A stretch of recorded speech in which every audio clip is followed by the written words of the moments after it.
अगर अपने शहर में यह क्लब ना होता तो हर शाम हम पर भारी पड़ जाती। क्यों? बात सही है। अरविंदा, तुम खामोश क्यों हो भाई? अरे मेरा पार्टनर भी तो खामोश है। क्या खेलूं, कुछ समझ में नहीं आ रहा है।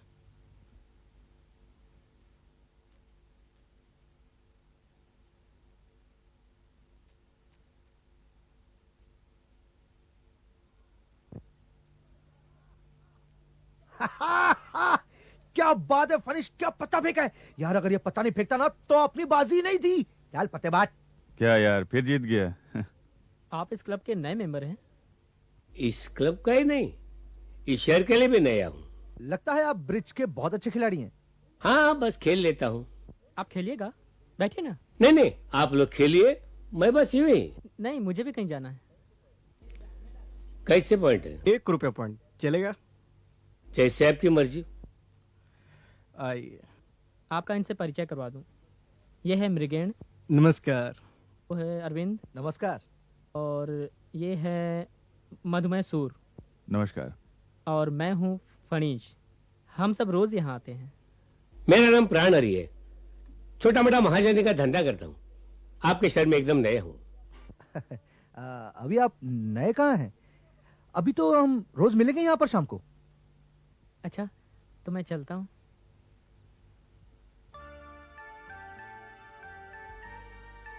अच्छा, तो आप लोग ब्रिज के अलावा दूसरा कोई खेल नहीं खेलते? दूसरा? आपका मतलब दूसरे खेल से? पोकर या रनिंग फ्लैश? नहीं नहीं, जुआ खेलना एकदम मना है।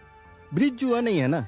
जिसने भी ताश के खेल का आविष्कार किया है, बहुत सोच समझ कर किया है। मतलब? ताश एकांत में और अपनों के बीच खेला जाए तो ज्यादा मजा आता है। हमारे लिए तो यही एक जगह है, और कहाँ जाए? आइए ना आप सब मेरे घर, फ्लैश खेलेंगे। खेल में पैसा ना लगे तो खेल खेल जैसा नहीं लगता। हाँ, बिल्कुल सही कहा आपने। अच्छा, आप रहते कहाँ पर हैं? यही शहर के बाहर पुराना माइंस के रास्ते पर मेरा घर है। अच्छा ठीक है, किसी दिन चलेंगे। किसी दिन क्यों, कल ही आइए ना। आइए आइए, मैं आपका ही इंतजार कर रहा था। आप समय के बड़े पाबंद है। आइए।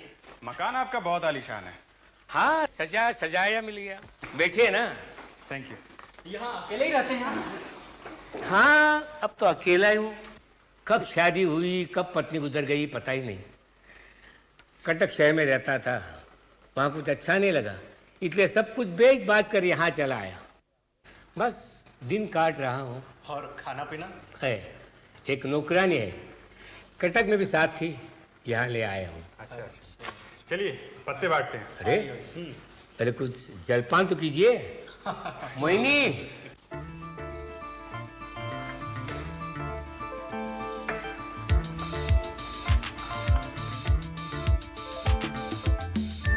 ये मोहिनी है, खाना बहुत अच्छा बनाती है। अरे लीजिए, खाइए ना। कटलेट तो आपने बहुत ही अच्छा बनाया है। चलो अब खेल शुरू करते हैं।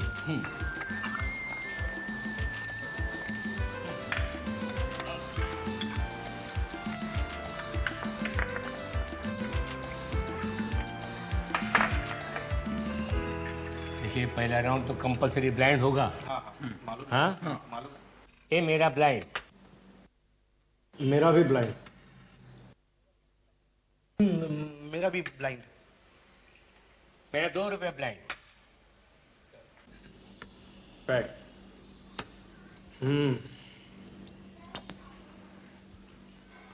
जय लक्ष्मी। पैक है।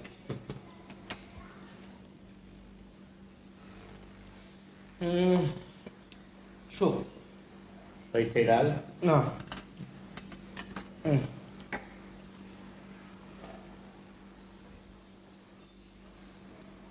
कलर। क्या हुआ? डबल बादशाह।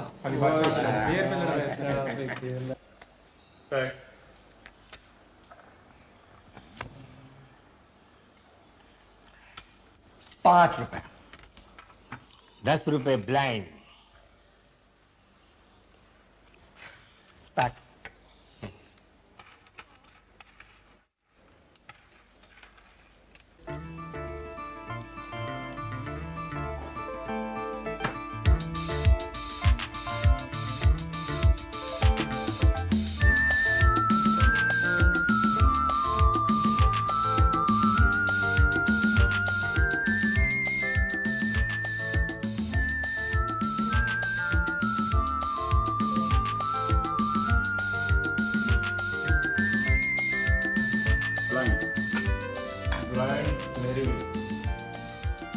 अब मेरी भी ब्लाइंड है।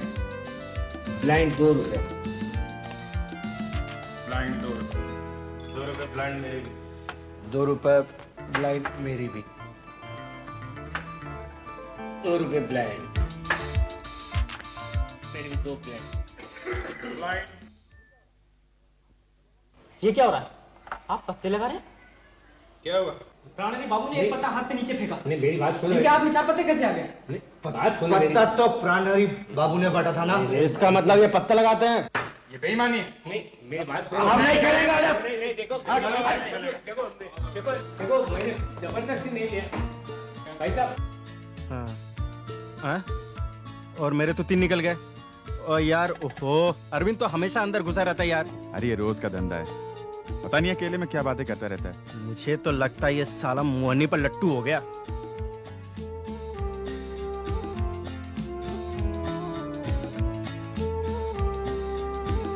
अच्छा आज हम कितना हारे? यार रोज तो 4-5 हजार हार ही जाते हैं। बस हार हो गई। प्राण हरी पत्ते जो लगाता है। सॉरी लेट हो गया यार। चलो। क्यों, क्या बात है? बड़े गुस्से में लग रहे हो। चोर है साला। कौन? अरे प्राणहरि और कौन? क्यों, क्या हुआ? रोज मोहिनी को हमारे सामने रखकर हमें बेवकूफ बनाकर पत्ता लगाता है। कुछ ही दिनों में हजारों रुपए लूट लिए उसने। बुड्ढे को सबक सिखाना ही पड़ेगा। चलो चलो।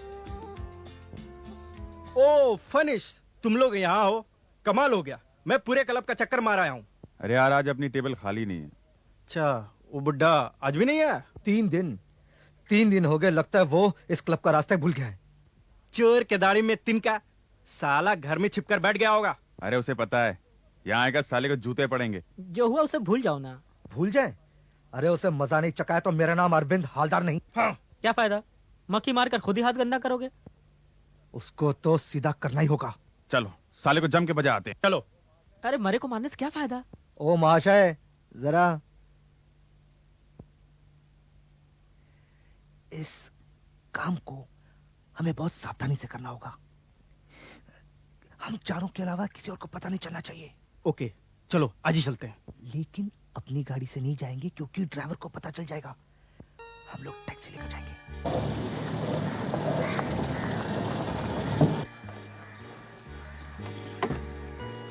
आप जरा टैक्सी घुमा के रखिए, हम लोग अभी आते हैं।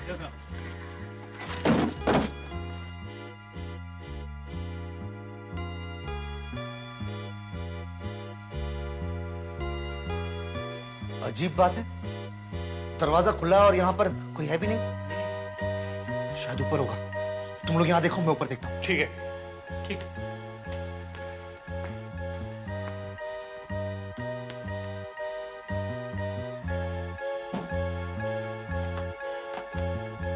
ये बता, ये बुड्ढा कहाँ गया होगा? शायद ऊपर होगा। नहीं पहले अरविंद को तो आ जाने दो। ऊपर तो दरवाजा बंद है, शायद अंदर कोई नहीं है। हो सकता है कहीं अंधेरे में छिपा बैठा हो। ऐसा करते सब लोग अलग अलग देखें। चल। ठीक है।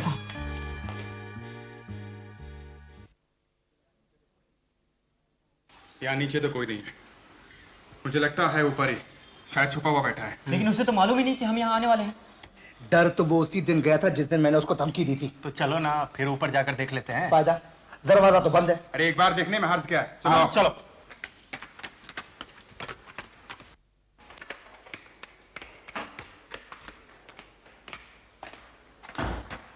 अरे अभी तो ये बंद था। कोई बात नहीं, चलो अंदर चलो।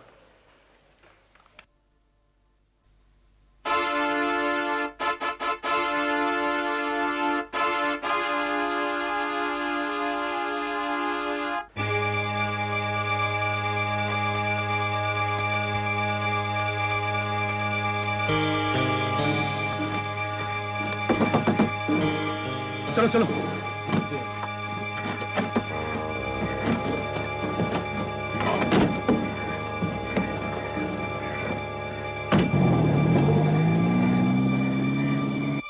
अरे आप? इंस्पेक्टर बराट। हाँ आजकल मैं इस थाने का इंचार्ज हूँ। इसके पहले आपसे एक केस के सिलसिले में मुलाकात हुई थी। निशानत बाबू की मौत, गुलाब कॉलोनी। हाँ बैठिए बैठिए।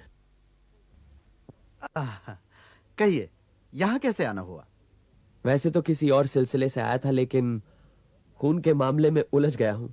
बस कुछ ही दिनों पहले यहाँ प्राणहरि पोद्दार नाम एक सज्जन का खून हो गया। ओ, तो खबर आप तक भी पहुंच गई। जिस रात प्राणहरि का खून हुआ उसी रात करीब 10 बजे उलोडोंगा कोलियारी की ओर से एक ट्रक आ रही थी। एक औरत ने बीच रास्ते में खड़े होकर उस ट्रक को रोका। ट्रक के रुकने पर उसने ड्राइवर को बताया कि उसके मालिक का खून हो गया है और उसे थाने में खबर करनी है। ट्रक ड्राइवर की रिपोर्ट पर हम आधे घंटे में घटनास्थल पर पहुंच गए थे।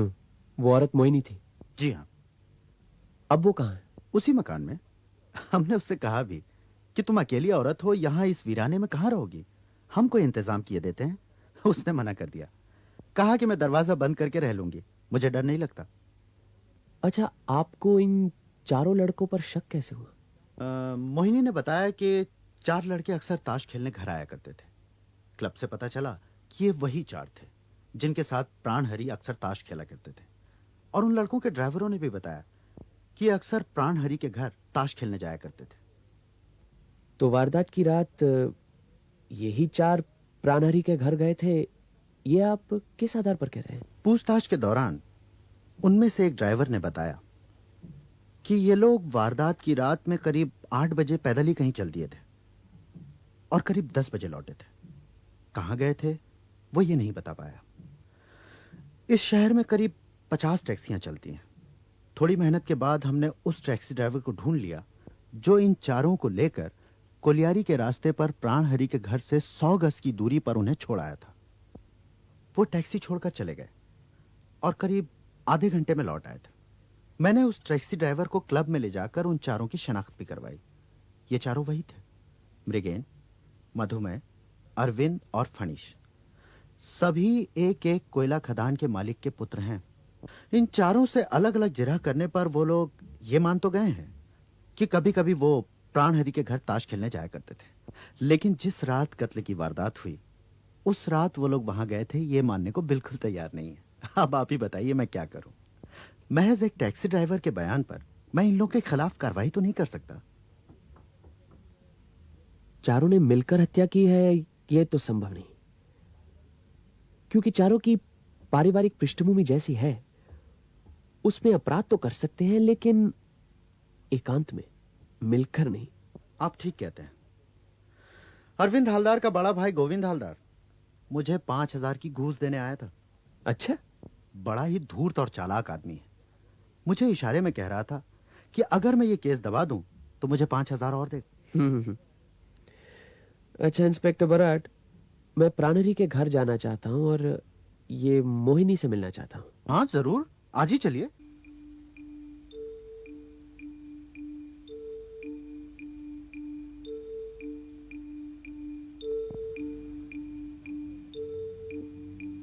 लाश कहां पड़ी थी? यहां, सर इस तरफ था।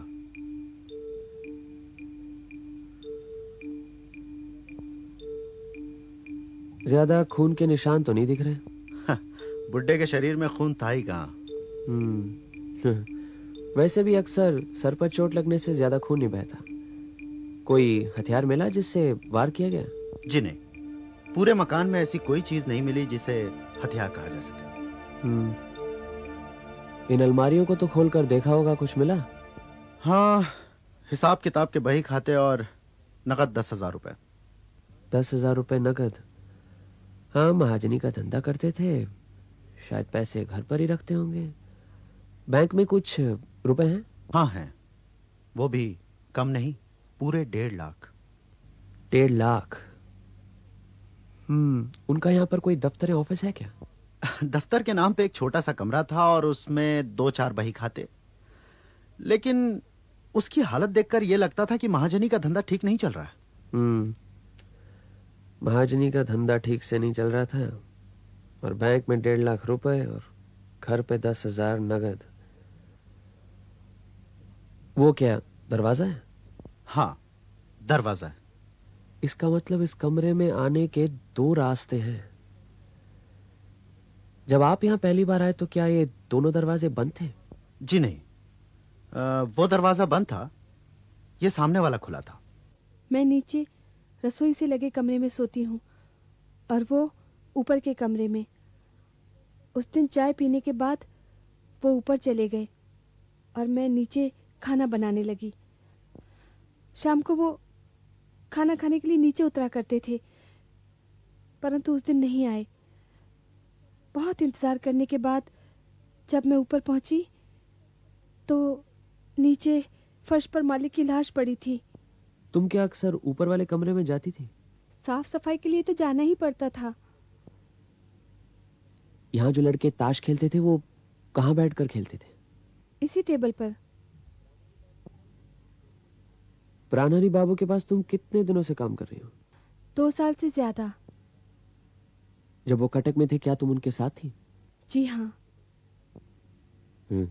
उनके कोई रिश्तेदार है? जी मुझे मालूम नहीं, मैंने कभी किसी को देखा ही नहीं।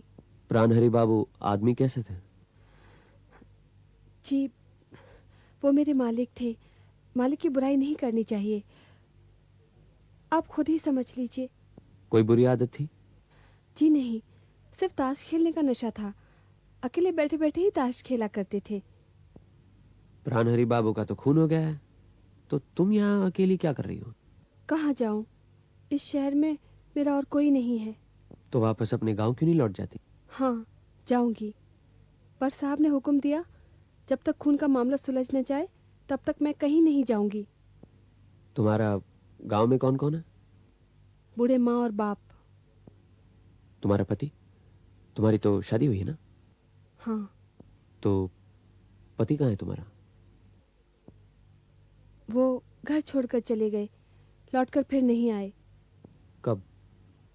करीब 3 साल हो गए। क्या काम करता था? कारखाना फैक्ट्री में काम करता था। ये जो लड़के यहाँ अक्सर आकर खेला करते थे, तुम बता सकती हो उनमें से कौन कैसा आदमी है? कौन कैसा आदमी है ये क्या किसी के चेहरे पर थोड़ी ना लिखा होता है, पर हाँ उनमें से जो सबसे कम उम्र का था वो अच्छा आदमी लगता था, और बाकी तीनों क्या? हमें नहीं मालूम। इस मोहिनी में एक गुण है, हमें कुछ नहीं मालूम कहकर सब कुछ बतला देती है। अच्छा, ये लोग ताश खेलने के अलावा यहाँ किसी और समय पर भी आया करते थे? उनमें से एक आता था। मालिक के ऑफिस जाने के बाद। कौन था वो? नाम तो नहीं मालूम, पर मोटा सा, बाकी तीनों में से उम्र में बड़ा है। अरविंद हालदार के बारे में कह रही है। वो तो तुम्ही से मिलने यहाँ आता होगा। जी हाँ। वो क्या कहता था तुमसे? वो मुझे सोने की अंगूठी और सिल्क की साड़ी देने आया था। मैंने उसके मुंह पर फेंक दी। मेरी इज्जत इतनी सस्ती और बिकाऊ नहीं है। बस आज के लिए इतना ही काफी है, जरूरत पड़ी तो तुमसे फिर मिलूंगा। जाओ।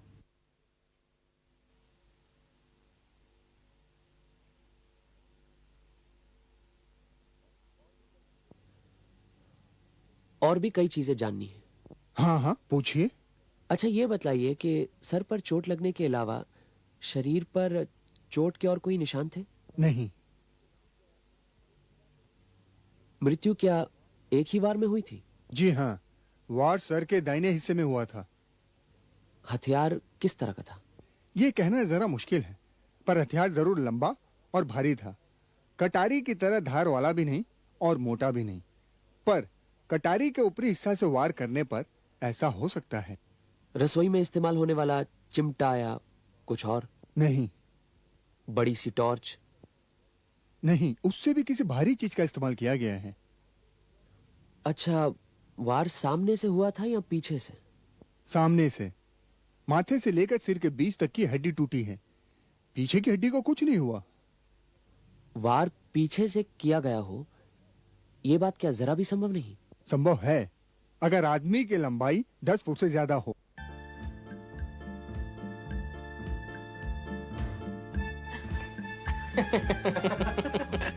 क्या डर गए? इसे रिफ्लेक्स टेस्ट कहते हैं। इससे आदमी कितना चौकन्ना रहता है ना, ये पता चलता है। तुम तो पास हो गए। कुछ पता चला?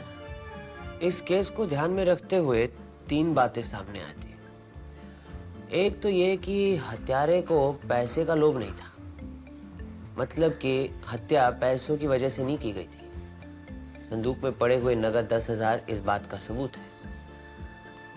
दूसरा ये कि हत्यारा बड़े ही ठंडे दिमाग का आदमी था। और तीसरी बात ये कि मोहिनी जैसी लड़की के लिए तो कोई भी खून कर सकता है। आप बहुत देर से बही खातों में उलझे हुए हैं। मैं आपकी मदद करूं? इसमें तो सिर्फ पिछले 1.5 साल के हिसाब किताब वगैरह लिखे हुए हैं जब से प्राणहरि यहाँ है। लेकिन एक बात मेरी समझ में नहीं आ रही। क्या? ये खर्चे वाले कॉलम में पैसे पैसे का हिसाब लिखा हुआ है, लेकिन जमा वाले कॉलम में 35 रुपए टैक्सी। तो प्राणहरि रोज सवेरे अपने घर से ऑफिस टैक्सी में जाते थे, तो फिर टैक्सी के पैसे खर्चा वाले कॉलम में न लिखकर जमा वाले कॉलम में क्यों? यही है भुवनेश्वर दास, टैक्सी ड्राइवर, जिसने उन 4 लड़कों को प्राणहरि के घर पहुंचाया था। शायद इसे मालूम हो प्राणहरि को रोज कौन टैक्सी देता था। अच्छा, तुम क्या पहले आर्मी में थे? जी हाँ। सिपाही? जी नहीं, ट्रक ड्राइवर। तो टैक्सी कब से चलाते हो? 3 साल से। 3 साल से यहीं टैक्सी चला रहे हो? जी नहीं, यहाँ 1.5 साल से चला रहा हूँ। उससे पहले कलकत्ता में था। कहाँ के रहने वाले हो? जिला मेदिनीपुर, ग्राम भगवानपुर। और यहाँ कहाँ रहते हो? कहीं नहीं, टैक्सी में चलता हूँ। टैक्सी आपकी खुद की है? जी हाँ। अच्छा, उस रात उन चारों को आपने प्राणहरि के घर पर ही छोड़ा था? घर नहीं, घर से दूर कहीं सड़क पे उतरे थे। तो आपस में क्या बातें हो रही थी? आपने कुछ सुना? दबी जुबान में कुछ बातें कर रहे थे, पर मैंने सुनने की कोशिश नहीं की। शायद किसी लड़की के बारे में बात कर रहे थे। अच्छा, जब वो टैक्सी से उतरे तो क्या उनके हाथ में किसी प्रकार के हथियार थे? जी हाँ, एक के हाथ में छड़ी थी। और बाकियों के हाथ में और कुछ था? जी नहीं, कह नहीं सकता। आप यहाँ के सभी टैक्सी ड्राइवरों को अच्छी तरह जानते हैं? सभी एक दूसरे को जानते हैं, पर मैंने जान पहचान बढ़ाई नहीं। अच्छा, एक बात बताइए, जिस टैक्सी में प्राणहरि रोज दफ्तर आते जाते थे, क्या उस टैक्सी के ड्राइवर को पहचानते हो? मेरी टैक्सी में आते जाते थे। पर तूने मुझे अब तक बतलाया नहीं। आपने कहीं पूछा ही नहीं। जहां तक मेरा अनुभव है, हर टैक्सी ड्राइवर उतना ही बोलता है जितना जरूरी हो। हाँ, अगर भाड़े में ऊंच नीच हो जाए तो बात दूसरी है। तुम जाओ। अच्छा। आपकी समस्या हल हुई? कुछ हद तक। ये कह रहा था प्राणहरि बाबू बड़े सज्जन आदमी थे, लेकिन जो प्रमाण मिले हैं उनसे तो यही साबित होता है कि सज्जन बिल्कुल नहीं थे, बल्कि बड़े पेचीदा किस्म के आदमी थे। शायद इसे पैसे समय पर मिल रहे थे, इसलिए उन्हें सज्जन कह रहा है। लेकिन उन पैसों का हिसाब जमा खाते में क्यों नहीं है? यह बात कुछ कुछ स्पष्ट हो रही है। कैसे? प्राणहरि बाबू किसी को ब्लैकमेल कर रहा था और उसके बदले में उसे हर महीने 70 रुपए मिल रहे थे। इसीलिए टैक्सी पर 35 रुपए खर्च होने पर भी 35 रुपए टैक्सी के नाम पर जमा हो रहे थे। अब जैसे वो ब्लैकमेल कर रहा था, उसका नाम तो लिख नहीं पाता, इसलिए पैसे टैक्सी के नाम पर जमा हो रहे थे।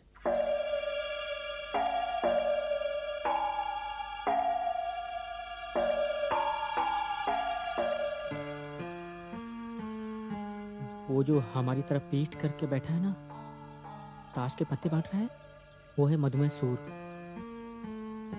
वो जो ताश उठा रहा है ना, वो है अरविंद। बाहर मृगेन को टेनिस खेलते देख ही लिया आपने। पावरफुल सर्विस है, बैकहैंड भी बढ़िया है। चलो।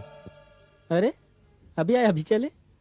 मुझे जो मालूम करना था वो तो कर लिया, बस उनकी सेहत और हाथ पैर चलाने का तरीका। यही तो देखना था। और कहीं चलना है? मेरे ख्याल से कल इन तीनों के घर चलते हैं। ठीक है, तो मृगेन के घर से शुरू करते हैं। चलो ठीक है। मृगेन, ये मेरे पिताजी के दोस्त हैं, कलकत्ते से आए हैं। मालूम है, ब्योमकेश बख्शी।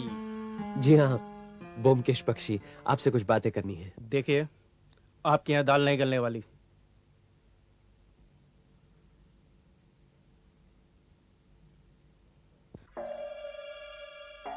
बंद कर जरा। माफ करना मधुभाई बाबू, बेवक्त आपके यहाँ आदम के। मेरी समझ में यह नहीं आ रहा कि आप मेरे पास क्यों आए। देखिए, प्राणहरि पोद्दार की मौत के बारे में मुझे कुछ नहीं मालूम। अगर आपसे किसी ने यह कहा हो कि उस रात में उनके घर गया था, तो ये बिल्कुल झूठ है। मैं नहीं गया था। चल बे, दबा।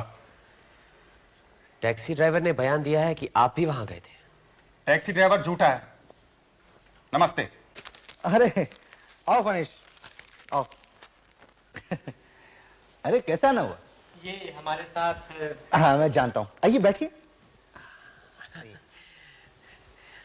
आप इतनी शिष्टता से पेश आएंगे इसकी तो हमें उम्मीद नहीं थी। क्यों? इससे पहले हम आपके दोस्त मृगेन और मधुमय दोनों से मिलकर आ रहे हैं, वो तो बात भी करने को राजी नहीं थे। बच्चे हैं, जान दीजिए उन्हें। कल रात कुछ ज्यादा ही हो गई थी, अभी तक घुमा रही है। खैर, आप लोगों के लिए क्या मंगाऊं? चाय, शरबत या बियर? अरे गदाधर! नहीं नहीं नहीं नहीं, इसकी कोई जरूरत नहीं, हमें कुछ नहीं चाहिए, बस आपसे कुछ बातें कर ले, इतना ही काफी है। जरूर जरूर, पूछिए क्या पूछना है। लेकिन एक बात मैं आपको पहले ही बता देता हूं, फनीश ने आपसे क्या बतलाया मुझे नहीं मालूम, लेकिन प्राणहरि की हत्या की रात मैं वहां नहीं गया था। प्राणहरि की मौत के पहले भी तो आप वहां जाते थे? जी हाँ, जाते थे। हम चारों वहां जुआ खेलने जाते थे। जुए के अलावा वहां अकेले भी जाते थे?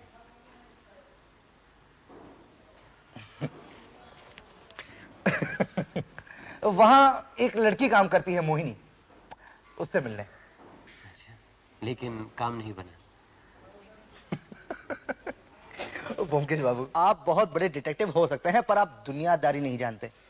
मोहिनी तो एक मामूली नौकरानी है, रुपया फेंकने से क्या कुछ नहीं मिल सकता। कितने पैसे दिए थे? 2000।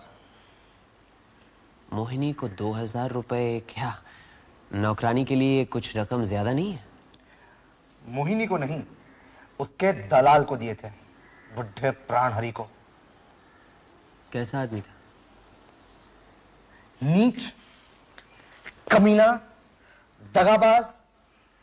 अच्छा, क्या पत्ते लगाकर काफी ठगा था उसने आप लोगों को? मुझे नहीं मालूम, मैं इतना जानता हूं कि वो जीता और मैं हारा। तो फिर उसे पीटने क्यों गए थे? किसने कहा मैं पीटने गया था? जो गए थे वो लोग अपनी बात कहें, मैंने गया था किसी को पीटने। हम लोग कहाँ जा रहे हैं? हम सीधा टैक्सी स्टैंड जाएंगे, वहां से प्राणहरि के घर जाना है, मोहिनी से एक दो सवाल पूछने। ये लो, टैक्सी तो यहाँ खड़ी है। अरे साहब, आप कहाँ जाना है? हमें जरूरी काम के लिए प्राणहरि के घर जाना है, जरा उसकी नौकरानी से बातचीत करनी थी। साहब मुझे तो देर लगेगी, टायर पंक्चर है, बदलने में समय लगेगा।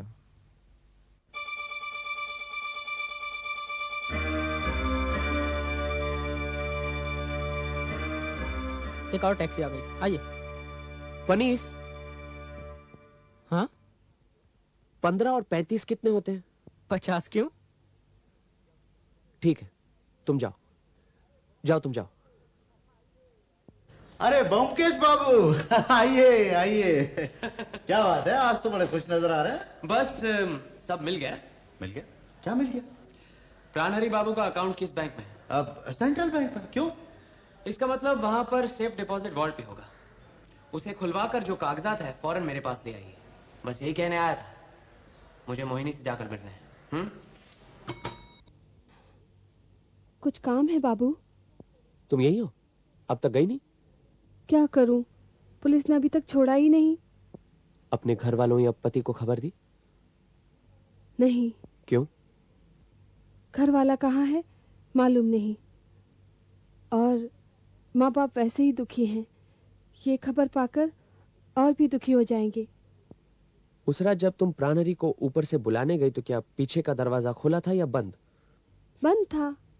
कहीं ऐसा तो नहीं कि दरवाजा खुला था और तुम ही ने बंद किया? जी नहीं। प्राणहरि तुम्हें हर महीने 15 रुपए देते थे ना? जी। रुपए हमेशा वक्त पर मिलते थे? जी, मेरे सारे पैसे उनके पास जमा रहते थे। जब जरूरत पड़ती थी तो 2-4 रुपया ले लेती थी। समझो तुम्हारे बाकी पैसे मारे गए। बस एक आखिरी सवाल है, तुम किसी बाएं हाथ वाले आदमी को जानती हो? बाएं हाथ वाला आदमी? यानी कि कोई ऐसा आदमी जो बाएं हाथ से अपना काम करता हो? जी नहीं।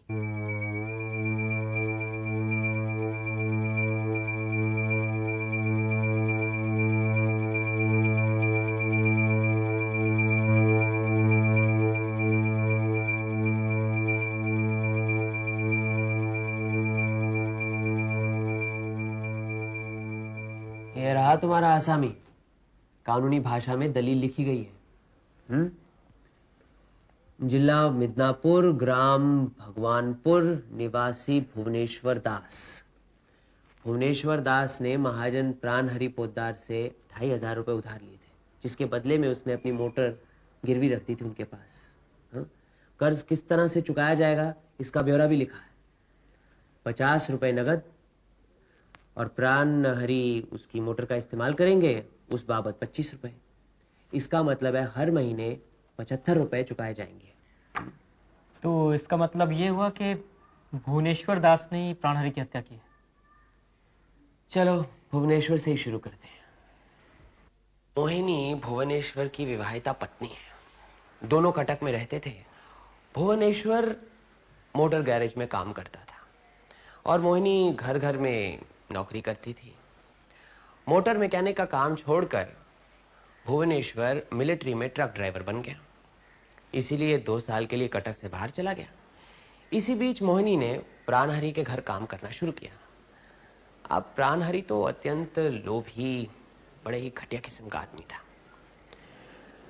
ब्लैकमेल करना, चोरी, दगाबाजी, इन सब तरीकों से उसने काफी पैसा इकट्ठा कर लिया था। जब मोहिनी ने उसके घर काम करना शुरू किया तो उसे लगा कि भाई ये तो पैसे बनाने का एक और तरीका है। उसने सोचा क्यों ना मोहिनी को आगे करके रईस बाप के बिगड़े लौंडों को घर बुलाकर जुआ खेलने के लिए दावत दी जाए। लेकिन मोहिनी इस तरह की लड़की नहीं थी। वो तो किसी को अपने नजदीक फटकने भी नहीं देती थी। उसी समय उसका पति भुवन पैसे कमा कर कटक लौटा, लेकिन टैक्सी खरीदने के लिए उसके पास काफी पैसे नहीं थे। इसीलिए मोहिनी ने उसे प्राणहरि से मिलवाया। प्राणहरि ने सोचा भाई पैसे कमाने का एक और तरीका है, इसीलिए उसने उन दोनों को 2,500 रुपए उधार देना मंजूर किया। उसने सोचा था कि भाई दोनों मेरी मुट्ठी में रहेंगे। एग्रीमेंट बनाई, पैसे चुकाने की शर्तें भी रखी, जिन्हें दोनों ने मान ली। फिर तीनों कटक छोड़कर यहां पहुंचे। प्लान के मुताबिक प्राणहरि के घर 4 रईसजादे आने जाने लगे। तभी अरविंद हलदार की नजर मोहिनी पर पड़ी, लेकिन मोहिनी उससे दूर ही रही और उसका पति वहीं पर रहने लगा। लेकिन प्राणहरि ने उसे अपने घर पर नहीं रखा, क्योंकि उससे उसके धंधे में खलल पड़ता ना। लेकिन मुझे तो पूरा यकीन है कि भुवन चुपके से जरूर मोहिनी से मिलता रहता था। शायद इसी दरमियान मोहिनी ने उससे कहा कि बुड्ढे की नीयत तो अच्छी नहीं है और बुड्ढा अरविंद हलदार से 2,000 रुपए खाकर उसे अरविंद के साथ भिड़ा देना चाहता है। बस भुवन ने शायद फैसला किया कि बुड्ढे को खत्म कर देगा। फिर एक दिन तुम चारों ने प्राणहरि को सबक सिखाने के लिए उसके घर जाने के लिए टैक्सी ली। अब बदकिस्मती की बात है कि उस टैक्सी का ड्राइवर भुवन ही था। शायद टैक्सी में जाते जाते तुम लोगों ने मोहिनी का जिक्र किया हो या उन 2,000 रुपयों की बात की हो। बस भुवन ने सोचा कि प्राणहरि को खत्म करने का यही एक मौका है। मोटर का स्पैनर लेकर वो भी पीछे पीछे निकल पड़ा। कौन? मैं हूं मालिक। क्या बात है, इस रास्ते से क्यों आए? हिसाब चुकाना है। अच्छा, अभी तेरा ही हिसाब देख रहा था। पूरे 1,500 बाकी है। आज पूरा हिसाब कर देता हूँ। अच्छा अच्छा, तू जानता है मोहिनी मेरी बीवी है और तू उसे 2000 में बेचना चाहता है।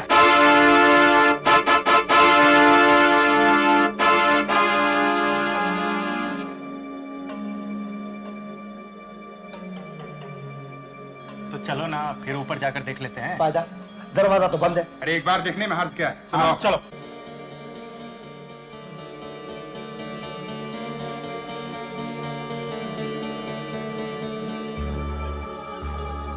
पहली बार जब अरविंद ऊपर गया तो दरवाजा अंदर से बंद था। दूसरी बार जब चारों गए तो भुवन ने अंदर से दरवाजा खोल दिया था और पिछले दरवाजे से बाहर चला गया था। फिर जब चारों ऊपर गए तो लाश देखकर भाग गए। उस समय मोहिनी रसोई में खाना बना रही थी। उसे तो पता ही नहीं था कि घर में क्या हो रहा है। रसोई की छो छो आवाज में उसने कुछ सुना ही नहीं। जब उसने देखा कि प्राणहरी बाबू तो नीचे खाना खाने आए ही नहीं, वो ऊपर चले गए।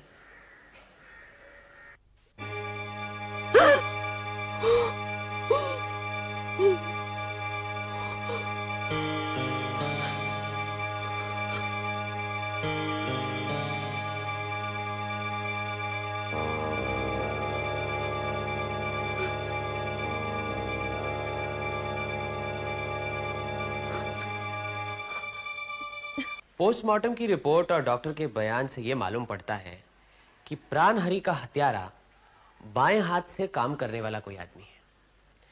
अब प्राणहरी के माथे के दाहिने हिस्से पर चोट लगी थी, इसीलिए उसे मारने वाला जरूर बाएं हाथ चलाने वाला आदमी होना चाहिए।